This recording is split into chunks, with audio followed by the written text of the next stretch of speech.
Hey guys, I have another battle for you against Skim28, and we battled a few times in the past, you may recall, and he's a pretty good OU battler, so yeah, we're going to go ahead and get into it, and he is looking for a win here, so that's, exciting and stuff.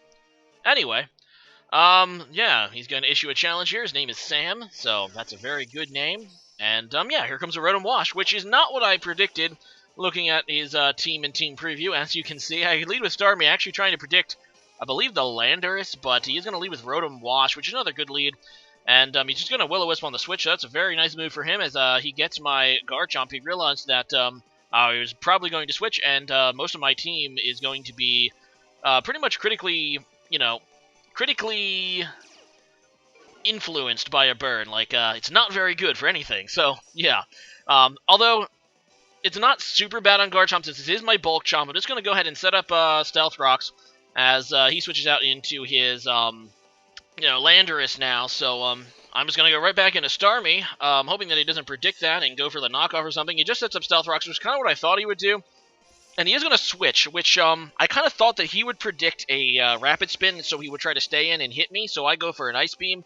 Ends up being a poor prediction on my part, because he plays, makes the smart choice, going out into Rotom to resist the Ice Beam, and looking at that, I really should have just went, if I could have predicted that, I should have just went for the Rapid Spin to get rid of the Stealth Rocks, but what are you going to do? I'm just going to do it now. I'm hoping that he'll over-predict again, and he doesn't, so yeah, he just goes for a Volt Switch, which, as you can see, he's playing very well right now. Got some key damage there in my Starmie, and he's going to be able to switch out into his Superior, which obviously scares away my Starmie. I do not want to stay in against this thing, even if I do have Ice Beam, because it's going to be able to do work. So, yeah, I am going to switch out, and I'm hoping that this is not one of those Sub-Seeder Superiors that are increasing in popularity recently, as I go in my Charizard, and it doesn't appear to be, because he just goes for the Leaf Storm, which I X4 resist. That's exactly what I wanted him to do. And, yeah, he just goes for that, and as you can see, it is a Life Orb set, so it's not probably a Sub-Seeder. Anyway, I'm just going to go ahead and Mega Evolve, and this is why it was critical for me to Rapid Spin, not only to get Charizard out, but I'm also carrying Charizard Y, not Charizard X, which is the probably the more common Mega. I wanted to give Charizard Y another spin, and here we go. I get the Mega Evolution, get off the Drought, which is an excellent ability, and I'm going to go for that Drought-boosted Fire Blast, which should wreck just about anything that doesn't resist it, and even some things that do. And as you can see, it is going to be able to destroy that Landorus, so that's pretty nice as he goes out into Deontay now. Now, most Deontays are obviously Mega, and they carry Protect in order to, get the Mega Evolution. And after that thing Mega Evolves, it is going to be faster than my Charizard, so I don't want to stay in. Instead, I decide to try to get the jump on him by going into my Jirachi. As he Mega Evolves, that gives me a good matchup because, obviously, I do have the Iron Head. So there is the Mega Evolution, and he doesn't predict my switch. He just goes for that Protect, which is a safe play. And, yeah, he is going to switch out here. Even though his Protect failed, he actually could have, I believe, gone for 100% Protect. Since I switched that turn, it doesn't actually count as using Protect, which means he could have actually used Protect there to scout my move, being that most Jirachis are Scarfed. That's a minor misplay for him. He ended up making the right prediction anyway. He just goes out into his Rotom, which does resist my, my Iron Head, which, kind of was obviously the move I was going to use anyway. Anyway, I'm just going to go into Garchomp here, because I'm already burned, and I don't want him to burn anything else, and it ends up being a good play for me. And, yeah, I'm just going to go for the Toxic, hoping to get the Toxic on this thing, because I don't really have anything to really match up well against Rotom Wash, unfortunately, for me. So I'm just going to try to go for that Toxic, and he ends up going to Deontay, which does have Magic Bounce, so I'm not going to get the, obviously, the Toxic off on this. It's going to bounce back. It doesn't really do anything, though, because I already have the Burn. So, here I'm just going to stay in and try to... No, I think I switch... Yeah, I stay in here, and he goes for the Earth Power, which I was like, okay, great. I was hoping that he'd over-predict like that, and then he crits me, so that's going to kill my Garchomp. I don't think that would have killed if it wasn't a crit, and I was going for the Earthquake, hoping that he would over-predict, but what can you do? I'm just going to go out into my Landorus now as he goes out into Rotom, as I just go for a U-turn. Yeah, I just pretty much knew he would switch. This is my Choice Banded Landorus, so I'm hoping to get some decent damage, even with a U-turn on this Rotom. And, yeah, I get some decent damage, alright. So I'm able to actually go now back into my Charizard, which, obviously, with the Drought, I'm able to go for the Solar Beam, which is super effective against Rotom, and it only takes one turn to charge because of the Sun. So it's a pretty sweet move to get on your Charizard Y. In fact, all of them pretty much carry it, so I don't know why I'm even mentioning it. Either way, I'm just going to go for that Solar Beam. He ends up staying in, which is pretty excellent, and yeah, down goes the Rotom. It does give him another free switch, though, into his Mega Deontay, which is always a pain. And unfortunately for me, this thing, as I said, is faster. None of Charizard's Mega Evolutions actually makes it faster. I thought that if Charizard Y got a little bit of extra speed, it could be a much better Pokemon, but it's still a very good Pokemon. It's just, I think that it should have gotten some extra speed. Oh well. Either way, I'm just going to go back into Landy, knowing that if he does end up going for the move that I really care about, which is the Diamond Storm, I can get the Intimidate. And Diamond Storm is a physical move, unlike Deontay's other moves. It's one of the main reasons why Deontay is pretty much always a mixed sweeper. And yeah, he's going to try to go for it now, which is actually a pretty huge mistake for him, because now I can just get off the Earthquake, which a Choice Band Earthquake will obviously destroy, no matter how many defense boosts it gets from Diamond Storm. Either way, he goes into Superior now. I don't really feel confident in this thing, plus it's going to outspeed me, so I just go out into my Charizard again, knowing that he's probably just going to go for the Leaf Storm, and there it is. And I'm hoping that I can actually live a Dragon Pulse, which is probably what this thing is carrying that can actually neutral affect me. So, yeah, I'm hoping I can take a Dragon Pulse at this point and get off the Fire Blast. Unfortunately, my Sun did wear off that turn, so not a great timing move on my part, but obviously a Fire Blast would still kill the Superior, and I am lucky enough to be able to survive that +2 Dragon Pulse and take out the Superior, which is always nice. And yeah, so now he goes into Weavile, which is a Pokemon that I knew, seeing on Team Preview, that could be a potential late game sweeper for him.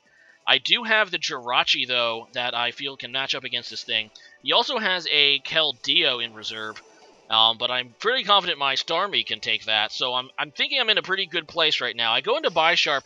I probably should have just went straight into Jirachi. It's a pretty bad play here on my part. I'm thinking that if he doesn't have the low kick, I can wall him with this too.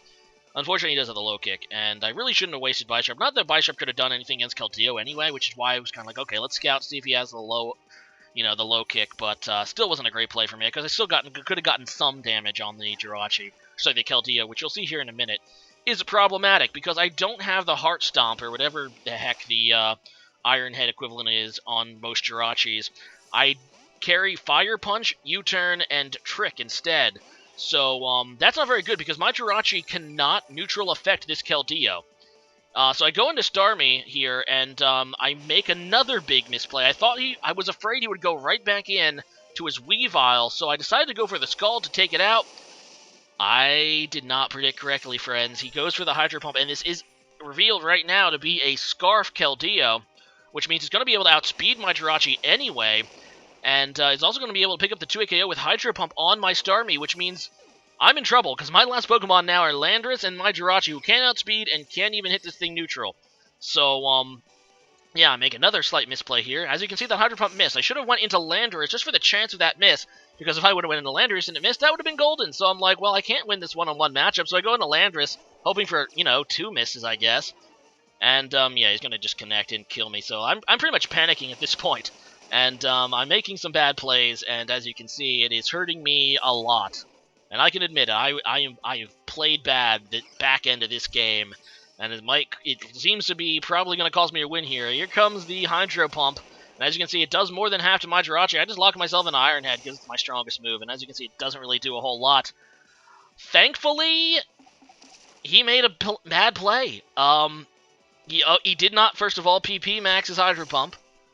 And doing the fact that he Scarfed, when he hit the fight button, it locked him into struggle. And that sucks, because if he would have switched out there, he would have won this game.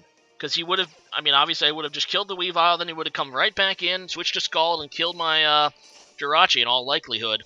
So he had this game in the bag. Unfortunately, the way the game mechanics work is if you don't have enough, moves. And first of all, if you're in your Choice Scarf and the move you're locked into doesn't have enough PP, it's automatically struggle, which, as you can see, that happened. But it doesn't even ask you. Like, it doesn't say, are you sure you want to do this? You sure? I always thought that you should, after you hit the fight button, you should see a big button called struggle if you have no other, possible moves. But it's not the way the game mechanic works. And even though he said he was counting, or you noticed that he only had 1 PP left, it's just the instinct to click on the fight button. And it cost him the match there. Simple thing like PP. PP maxes rarely matter, but when they matter, as you can see in that game. But, yeah, he should have won that. But he didn't.